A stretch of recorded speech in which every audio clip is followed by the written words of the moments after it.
ఒక 25 కేజీలు బియ్యం, 1 కేజీ కందిపప్పు, 1 కేజీ ఆయిల్ ప్యాకెట్, 1 కేజీ బంగాళదుంపలు, 1 కేజీ ఉల్లిపాయలు ఇవన్నీ పట్టుకొచ్చాం.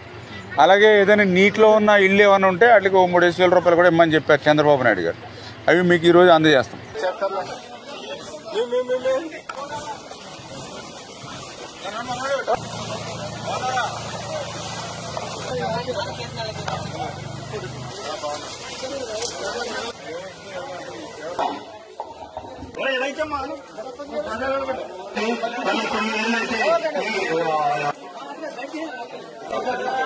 సార్